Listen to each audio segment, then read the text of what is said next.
Goeiedag en baie welkom by Sin Maak. Sin Maak waar ons saam sin maak oor die skrif en God se wil met die fokus op 1 Petrus 2 vers 1 tot vers 10. Ek lees vir ons die 2020 vertaling en daarna breek ons saam die teks oop om te sien wat God se wil is. Lê daarom alles wat sleg is en alles wat bedrog en gefeinsheid en jaloesie en alle geskinder af en smag soos pasgebore babatjies na die suiwer geestelike melk, sodat julle daardeur kan groei met die oog op julle verlossing. Nou dat julle die goedheid van die Here gesmaak het, kom na hom toe, die lewende klip, wat wel deur mense afgekeer is, maar voor God uitverkore en vir hom kosbaar is. En laat julle as lewende klippe opbou tot 'n geestelike huis, 'n heilige priesterdom, om geestelike offers te bring wat deur Jesus Christus vir God aanneemlik is. Daar staan immers geskrywe: Kyk, ek sit in Sion 'n klip neer, 'n hoeksteen, uitverkore en kosbaar, maar wie in hom glo, sal verseker nie beskaamd staan nie. Daarom is dit kosbaar vir julle wat glo, maar vir ongelowiges geld juis die klip wat die bouers afgekeer het die hoeksteen geword, en 'n klip waaroor 'n mens kan struikel. Ja, 'n rots wat julle kan laat val. Hulle struikel omdat hulle aan die woord ongehoorsaam is. Hulle word daartoe bestem. Julle egter is 'n uitverkore geslag, 'n koninklike priesterdom, 'n heilige nasie, 'n volk wat aan God behoort, sodat julle die deugde kan verkondig van hom wat julle uit die duister geroep het na sy wonderlike lig. Julle wat eers nie 'n volk was nie, maar nou volk van God is, wat eers nie ontferming ontvang het nie, maar nou ontferming ontvang het. Ons sien in hierdie teks dat Petrus nogal baie aanhaal uit die Ou Testament uit. Maar saam met dit gaan ons kom daarby, maar saam met dit sien ons dat hy 'n kennis het van die Ou Testament en wat daarin geskrywe staan. Maar kom ons begin van vooraf. Hy sê in vers 1, lê alles af wat sleg is. So vers 1 begin met lê daarom alles af. Dit is 'n opdrag.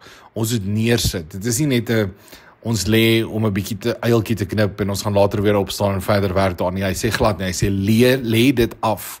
Los dit eenkant. Stap weg van dit af amper. Lê dit af wat sleg is.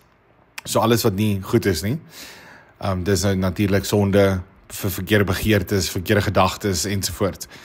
Alle bedrog, so daar waar onreëlmatige winsbejaag ook is, word ook hierby ingesluit. Enige bedrog of bedrieglikhede of manipulasie om uiteindelik jou eie sin te kry, lê dit af. Enige gefeinsheid en jaloesie. So wat beteken jaloesie? Natuurlik, as ons jaloers is oor iemand anders se voorspoed of oor iemand anders se besittings of hoe hulle voorgetrek word ensovoorts. Lê alle jaloesie af en alle geskinder af. So hy praat hier van morele reinheid wat moet volg. Alles na aanleiding van die eerste hoofstuk wat hy geskryf het, of die vorige perikoop wat hy geskryf het in hoofstuk 1 vers 13 tot die einde van die hoofstuk. So hy wil hê daar moet nou morele reinheid plaasvind. Nie net die ernstige sondes moet die kiem in die smoor, maar ook die minder ernstige sondes.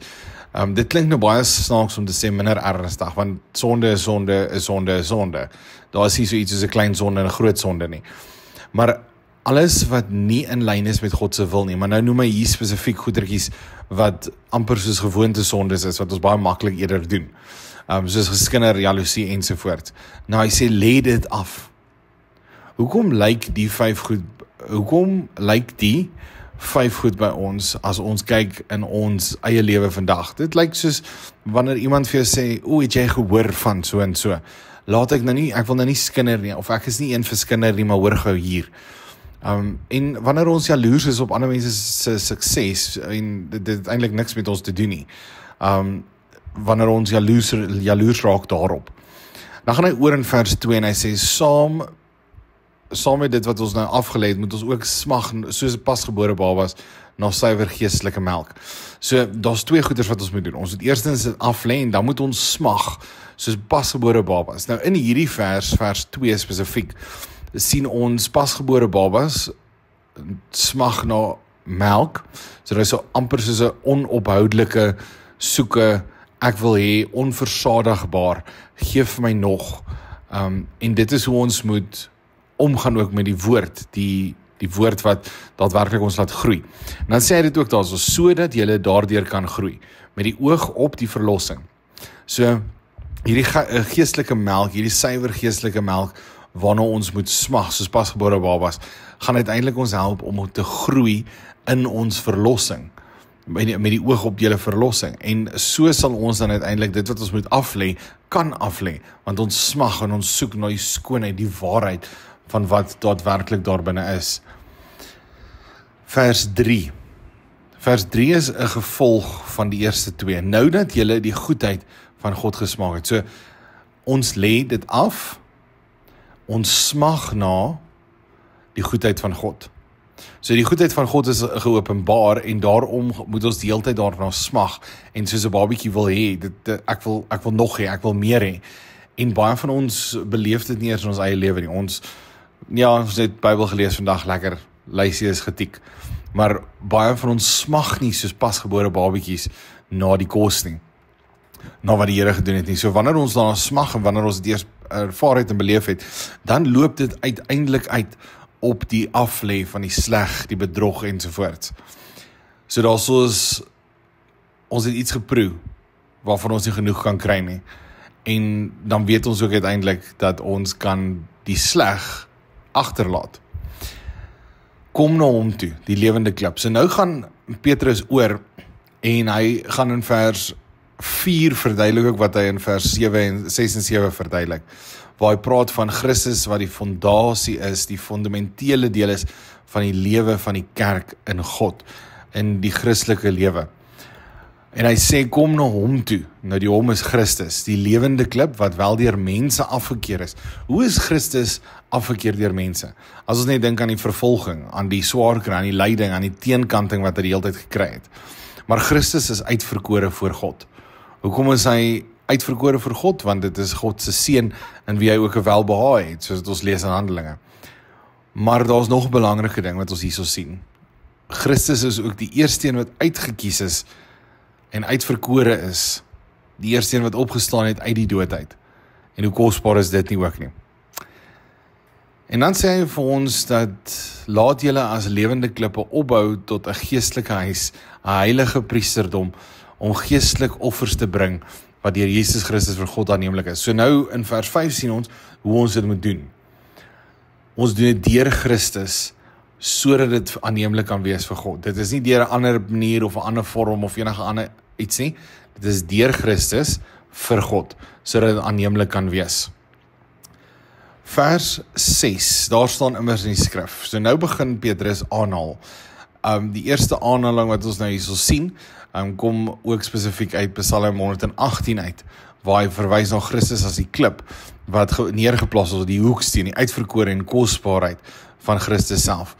Nou, wat is die hoeksteen? So ons moet in gedagte hou dat die boumaniere in daardie tyd was baie anders as vandag, maar iets wat waarskynlik, ek is nie 'n bouer nie, maar iets wat waarskynlik dieselfde gebly het, is 'n hoeksteen. So wat is 'n hoeksteen? As ons net dink aan 'n arch, die Afrikaans ontgaan my nou, maar waar daar 'n arch is, dan sal daar altyd 'n middelsteen wees, wat die hele hoepel by mekaar hou. En dit is wat Christus is. Christus is die hoeksteen, wat deur mense afgekeer is, maar nie deur God nie.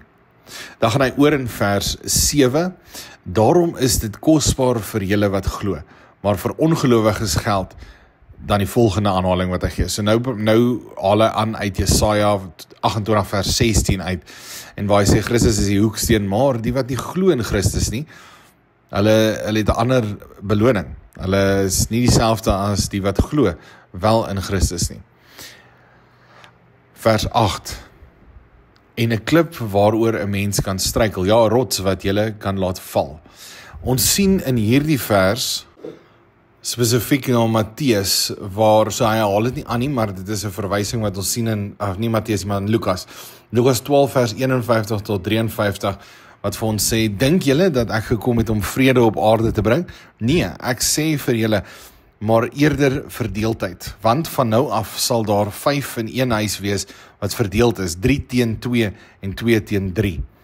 Die vader sal teen die seun wees en die seun teen die vader, die moeder teen die dogter en die dogter teen die moeder, die skoonmoeder teen haar skoondogter en die skoondogter teen haar skoonmoeder. So wat ons hier sien is waar Christus sê dat sy koms nie altyd uiterlik en alleenlik vrede sal bring nie. Natuurlik het vrede tussen ons en God gebring, want hy is die offer gewees, maar eerder verdeeldheid selfs binne gesinne. Hoekom? Hoofsaaklik omdat hy verdeeldheid nie wil hê nie, maar omdat die mense reaksie op hom anderster lyk as die waarheid wat dit behoort te wees. Waar daar sondebelydenis is en bekering sal veroorsaak, dat daar natuurlik konflik ontstaan tussen die wat hom volg en die wat hom nie volg nie. En dit sluit so mooi aan by hierdie vers wat sê, dat daar soos van hulle wat sal struikel om in gehoorsaamheid. Nou begin hy weer praat met die gelowiges en hy sê, julle egter is uitverkore geslag, die koninklike priesterdom, 'n heilige nasie, 'n volk wat aan God behoort. So God het daardie verlossing gebring vir die mense wat ingesluit word by sy volk, sodat hulle uiteindelik kan deel wees van wat God beplan en wat God wil hê. Hulle is 'n heilige priesterdom, 'n heilige nasie, soos wat ons sien, uitverkore ook reeds in die Ou Testament met Israel, wat dan nou 'n heilige volk, 'n heilige nasie is.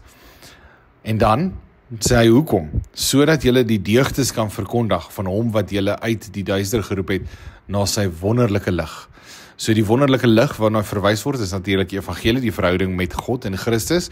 En die duisternis is die sonde, die slegte, dit wat van Satan, die bose afkom.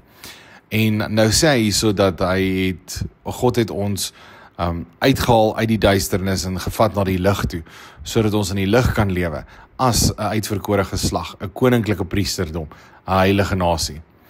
Ons gaan aan met vers 10, waar hy dan sê, julle wat eens nie 'n volk was nie, maar nou volk van God is.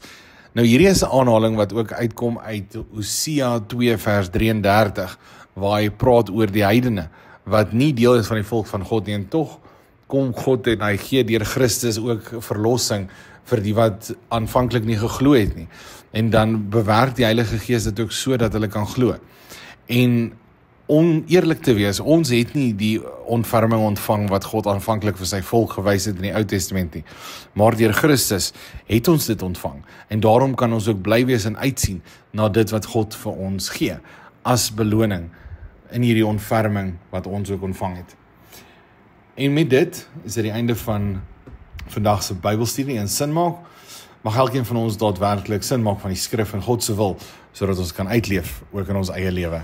Tot volgende week. Totsiens.